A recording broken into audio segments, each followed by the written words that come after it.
Rollins is the executive director and founder of We Are Better Together, an organization that connects women and girls affected by homicide and incarceration to interrupt the cycles of violence and victimization, foster healing, and promote unity while challenging systems. We Are Better Together Warren Daniel Hairston Project was founded in 2017 after the murder of Ruth's son, Danny Hairston, and the incarceration of her second son. She experienced the grief, shame, and stigma of losing a child and being part of children causing disorder in the community. Ruth realized that addressing the trauma of her past is essential to the healing process, and through there, she establishes services available for homicide victim families, survivors. She also is available to mothers who lost loved ones to incarceration. Ruth found her voice and founded the organization to honor her son's legacy, engage and empower mothers on both sides of gun violence in the healing process. She is committed to using her expertise and service to help mothers heal and ensure that no families have to suffer in silence. Ruth has been a domestic violence advocate for over 25 years and has developed curriculum with the Boston Public Health Commission on community harm, removing the stigma surrounding families of victims and families of loved ones causing harm that are traumatized by gun violence. Her community leadership and deep connections in the community make her a powerful force for peace. She is also a co-founder for Operation Lipstick, ladies involved in putting a stop to inner city killing, and is nationally recognized as a leader in addressing gun violence and community violence. She has broken barriers on how systems support communities impacted by gun violence. Please introduce yourself. Who is Ruth? Like, where did you grow up? Take us through the timeline from baby Ruth to Lady Ruth. Born and raised in Boston. I think I was one of many big families that went through several different housing projects. I went from Columbia Point to Franklin Field, and then it was like moving on up. We moved to Academy Homes, but it was still a project. Yeah. Born and raised in Boston my whole life. Second youngest of 10 children. I am Ruthie's child. I am named after my mother. Okay. I believe I lead with my mother's heart, with compassion, and just believe in community. You know, our mission is just true to me and what we do in the community, that we are better together. You know, like alone we can't, together we can. And I just believe in community and family, you know, uplifting and, you know, educating our community on violence, trauma. It was the saying, like, once you know better, you can do better.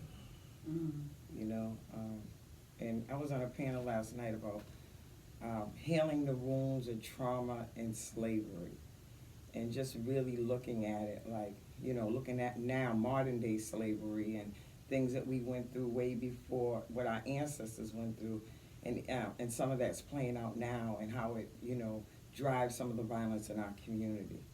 You know, and I take pride in creating non-judgment spaces.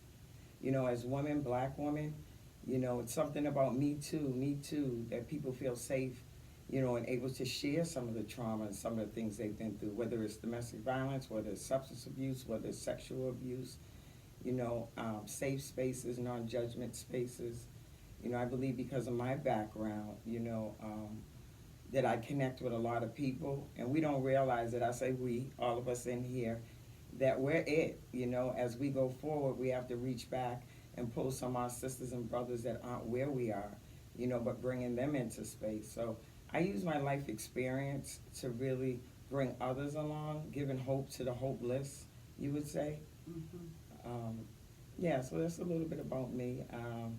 I have a cat. It was in my bio, but I took it out. I hate it. You took the cat out? Yeah, Fifi. You know, my son that passed away left behind my only granddaughter, Denasia. She's 19 now. The cat is a long story. She got the cat. She moved in with me. She moved out, and the cat stayed. Oh. And that's your grandbaby. Yeah, Fifi. She thinks she's a dog. Yeah.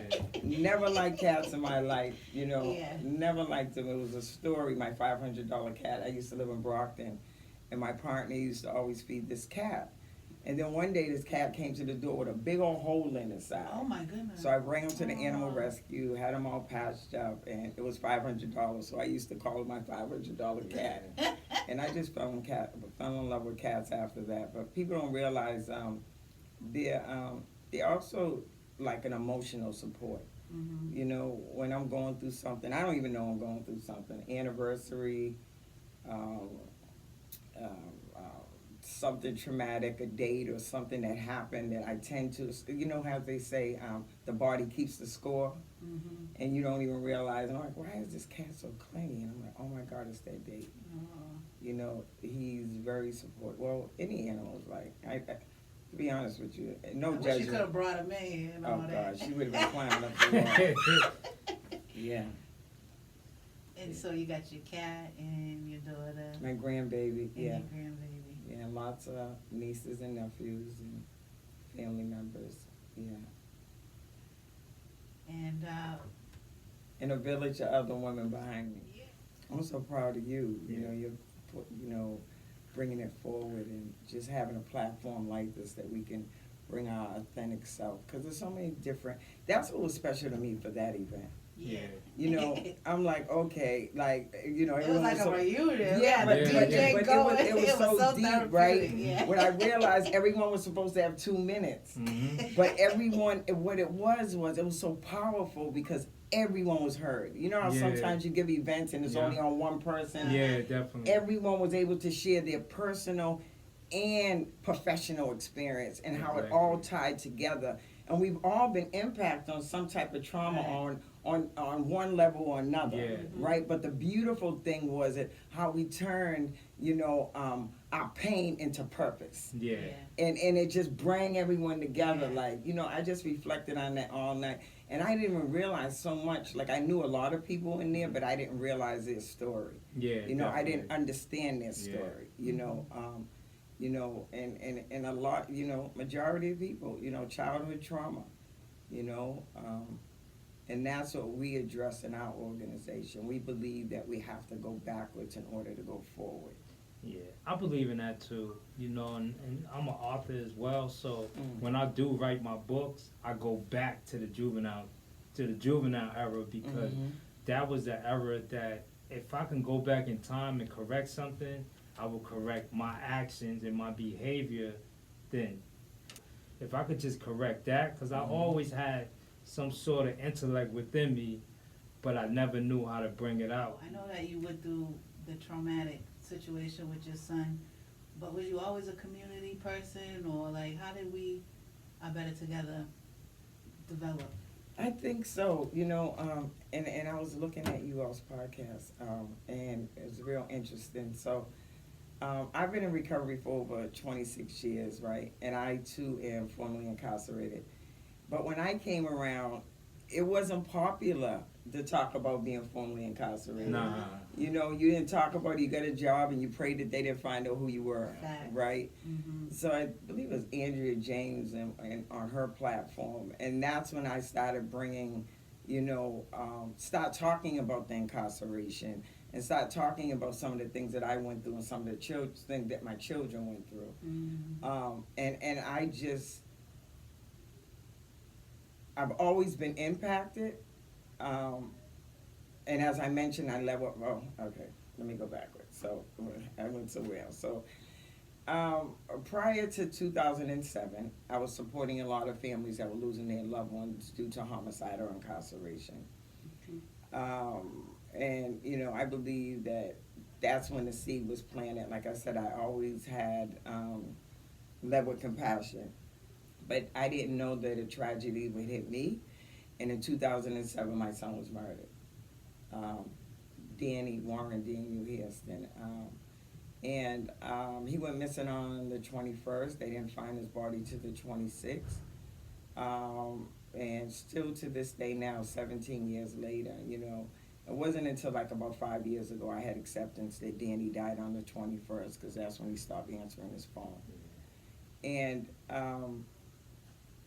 I wanted to understand, how these guns and how our children that were getting these guns that never even left their block. You know, because it was back then, it was younger, like that's when it started, like 12, 11, those community guns. Like everyone was sharing guns, and guns were in our community, and I wanted to know how they were getting it out. You know, so I did a lot of, I wanted to be part of the prevention work, and I got involved. It was this campaign, Where Did the Gun Come From? And it made me think, you know, beyond the shooter and beyond the victim, in regards to they're not being sold at Walgreens, they're not being sold at CVS. How are these people getting guns? And that's when I got involved with Operation Lipstick. I credit them on my healing journey. And because of my domestic violence work, I understood it.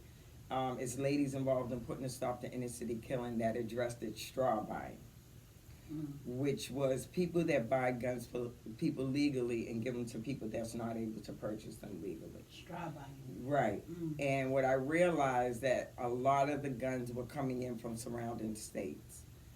And that was one of the ways how guns were ending up in our community. And we did a lot of great work, you know, under Mayor Menino, Mayor Walsh. We took the organization nationally. I was featured in People's Magazine.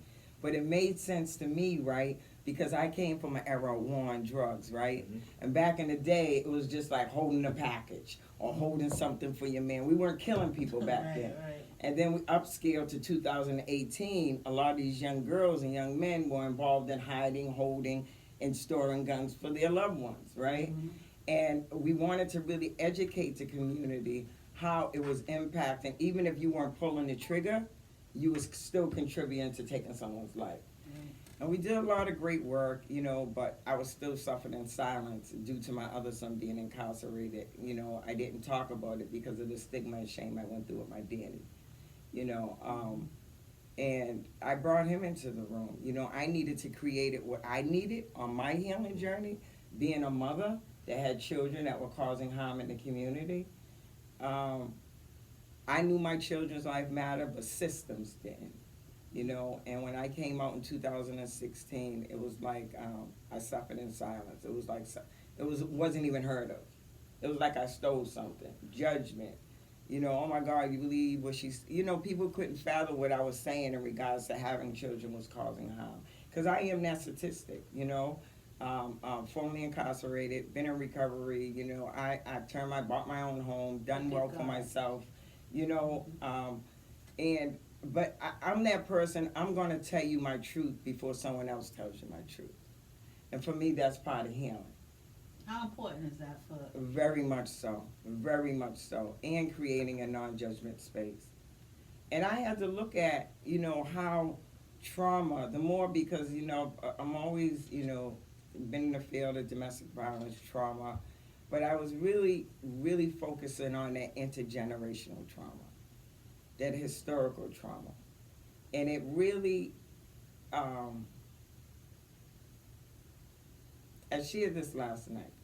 Until you know, you don't know, right? My David was accused of a crime, and someone died in the midst of the crime. Me and all my friends, we're showing up in court, and this mother, she had T-shirts, she was a Christian lady, and I'm sitting there, ignorance. What is she looking at? My son didn't take his son's life. What are they looking at? You know, ignorance, not knowing no better. A week before my son was sentenced, my son was murdered. I had to go to that lady and ask for forgiveness because you don't know until you know, right?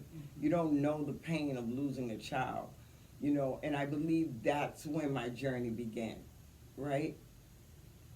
And it really made me stop focusing on myself, to heal myself, to forgive myself, to help others. So I think about coming from a loving and caring Christian family. And my mother was that mother, not my child, not my child, no matter what I did, right? Which happens a lot, right? Oh, yeah. And my boys were doing some things, right? They were involved in some behaviors. And I would say, due to some choices that I made. And what I realized, what my mother gave me, I gave my boys. Not my child, not my child. It wasn't until my Danny was murdered that I realized it did happen under my watch. But it didn't make me a bad parent. Right. I gave them what was given to me. But when I knew better, I could do better. Right. But I think that's the hardest thing with taking accountability and looking at self in regards to healing, you know, and because nobody's born bad. A lot of this is due to our circumstances and what we do with it. You know, and the women that we work with, like, there is no judgment. We got women that, you know, and most of the women we work with, their children have taken someone's life. And if you take a toll,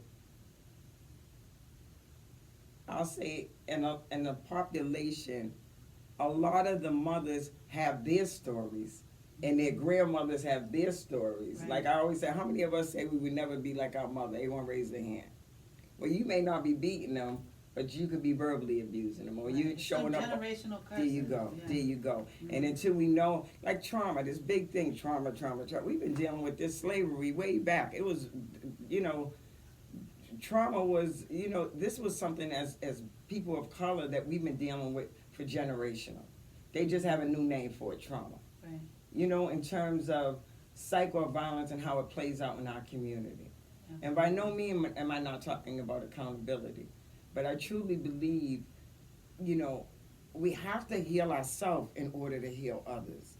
You know, a lot of us that are doing this work, you know, a lot of people look at us and think it's so easy. Yeah. You know, it's hard. Depression, trauma, anxiety, any of that can show up any day. But you have to have that village or that go-to that you can process what you're going through. Because you can't give what you don't have. Exactly. And for me, it's an ongoing healing process. Like with my son, you know, the grief is still there. You know, I worked through that. Then it was a whole nother level of forgiveness with my son being incarcerated. You know, it was deep. You know, like my brother raised him, and this is a grown man when he got out. Every time I looked at him, he was that little boy in the window waiting for me to come. I had to forgive myself. And he was like, Mommy, I forgive you, I'm so happy. But I had to forgive self, have acceptance, and move through it. Does that make sense? Yeah, Yeah, absolutely. it make complete sense. Like forgiveness, a lot of time is for you. It's not for the other Right. person. And I think that it's a courageous journey when you're dealing with that pressure as a parent, like thinking like you could have made this decision or probably prevented it, and like you said, like I always try to humble myself when I get disappointed. Definitely something that as I became a mother and an adult, I had to get more patience and humble myself and be more mindful of the different things that happened prior to me, them generational curses. So the whole forgiving and accountability piece, for me, has allowed like me to heal on so many levels. Yeah, So. and then the same thing with me, you know, I had to forgive myself, you know, while I was in prison. So I had to really sit back and think, like, you know, is this the life that I'm going to continue doing or living? Because I can forgive, but I will never forget. So I had to forgive myself, and then when I see that said person or people, and then I had to let them know the reason why I changed my life, and hopefully that, you know, at the age that we are, that, you know, they change. And because the people that I felt was my mortal enemies became some of my best friends, you know. So the forgiveness is definitely real, and it brings out peace. You know, it Yeah, releases some that sort of peace, peace right. within you that you never even knew existed. And it's you're right. It's not for others. It's for you. And forgiveness is a process. It Yeah, sure is. definitely. You know, Yes. forgiveness. I go back and forth with forgiveness. You know, young man that they say person of interest that has something to do with killing Danny. I pray for him. Yeah. You know, I pray for him, them, because I know, you know, being from the street and knowing like a lot of these kids never had a chance from the gate. Definitely. You know, and I say that because I know the mothers, I know the fathers, I know the lifestyle. They were the kids in the back room that weren't eating. They were the kids that were impacted. Exactly. But, you know, at some point, you have to be accountable for your behavior. I Yeah. believe for do-overs. I believe that second sometimes even third, Mhm. you know, but at some point you have to be accountable.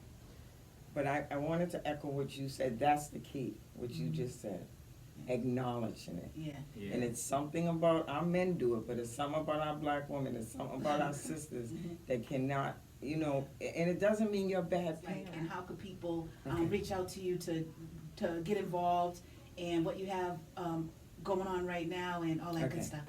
So we are better together, Warren Daniel Hairston Project. The organization was created to honor both of my boys and to support mothers that know mothers have suffered in silence what I went through.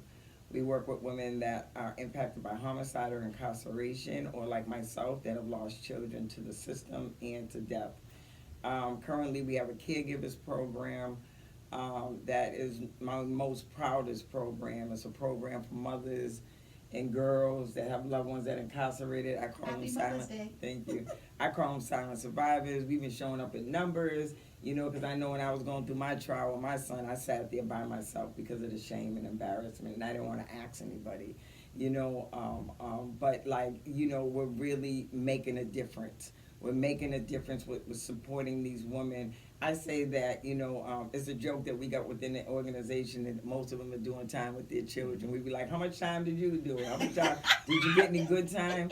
You know, I say that on a light note, but on a serious note, you know, we are doing time with our children, and we don't have a space to process that to get the support we need.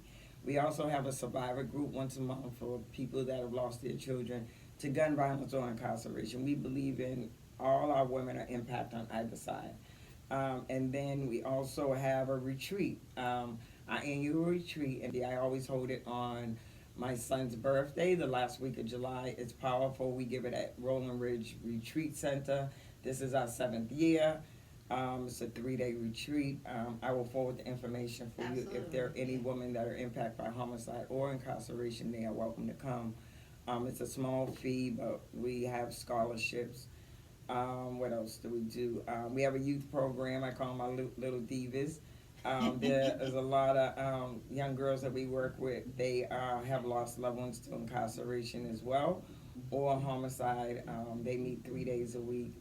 Court advocacy. We do a lot. Whatever it may be, you can come to us. And our first point of contact is community violence. But, you know, as women, and you start trusting, there's multiple layers of trauma. You know, DV, domestic violence, sexual assault, you know, so even though they come to us for that, but we support them on their trauma journey. We also have 3 women of color clinicians that work with us as well. In the walk? Yeah. The Mother's Day walk. Yes. We are doing something different this year. Our office is in Fort Hill, Highland Park. So please, if you can't walk, look us up. We give an annual breakfast afterwards. That's my way of getting all the people together. At the office, we do a breakfast after the walk. Our team is We Are Better Together, Warren Daniel Hairston team, Highland Park.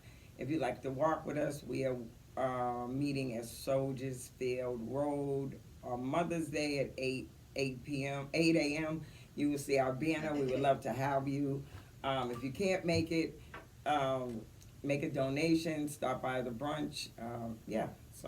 And just go to our website. We're updating our website, but we do a lot of wonderful work. And I just want to say that we can't do this work alone. So any additional resources that you have that supports our population that we're working with, please connect with us. We would love to collaborate. Email.